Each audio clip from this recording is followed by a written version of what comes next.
அனைவருக்கும் வணக்கம். இந்த நூற்பாவினுடைய ஒரு கூடுதல் செய்தியாக விளைவினை குறைத்தான் என்பதை நான் விளக்குவதாக சொல்லியிருந்தேன். இது இளம்பூரணர் சொன்ன செய்தி தான். இருந்தாலும் இது தனியாக சொல்ல வேண்டிய கட்டாயம் இருப்பதனால இந்த செய்தி சொல்ல வேண்டியிருக்கு.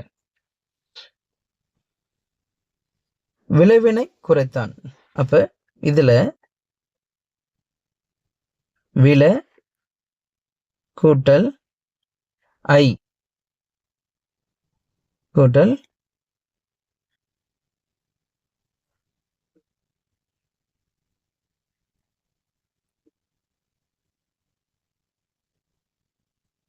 குறைத்தான். சரி, நம்ம இந்த பகுதி எடுத்துப்போம். இது பின்னால பார்த்துக்கலாம். விளைவினை குறைத்தான். வில கூட்டல் ஐ, இது ஒரு வேற்றுமை உருவு சேருது. அப்ப இதை நம்ம மும்மொழி புணர்ச்சின்னு சொல்லலாமா? ஏன்னா வில என்பது ஒன்று இருக்கு, ஐ உருவு இருக்கு, குறைத்தான் இருக்கு. அப்ப இந்த மாதிரியான புணர்ச்சியை மும்மொழி புணர்ச்சி அப்படின்னு சொல்லலாமா அப்படின்னு சொன்னா இங்க என்ன சொல்றாரு பாருங்க. மும்மொழி புணர்ச்சி ஆகாது.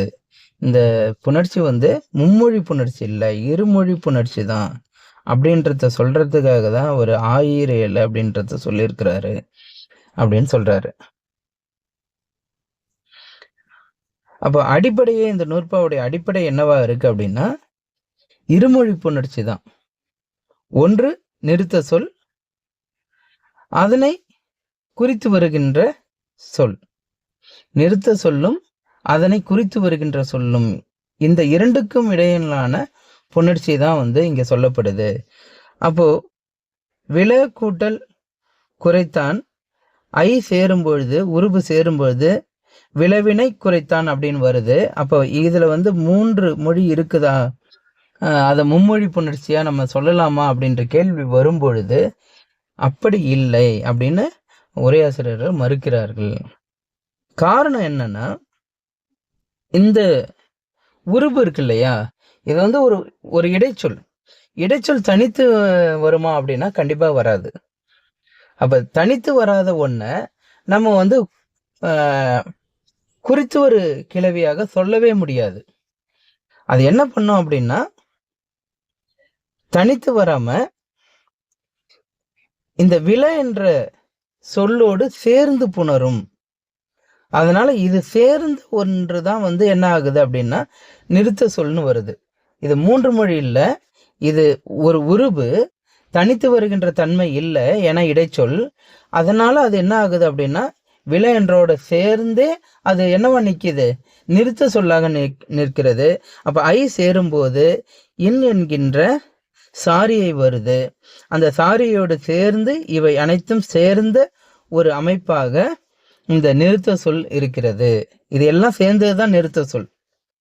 அதனால ஐ உருபு அது கூட சேர்றதுக்கு அது வருமொழி அப்படின்ற மாதிரிலாம் நம்ம எடுத்துக்க தேவையில்லை. அப்படி இல்லவே இல்லை அப்படின்னு சொல்லி உரையாசிரியர்கள் தெளிவாக சொல்லிடுறாங்க. நிறுத்த சொல் என்பது அந்த உருபோடு சேர்ந்த சொல் தான். உருபு சேருகின்ற அந்த புணர்ச்சிக்கு இலக்கணம்னா சொல்லப்பட்டாலும், எந்த வகையான சாரியை வருமா வராதா அப்படின்றது சொல்லப்பட்டாலும், அதை வழக்குல இப்படி ஒரு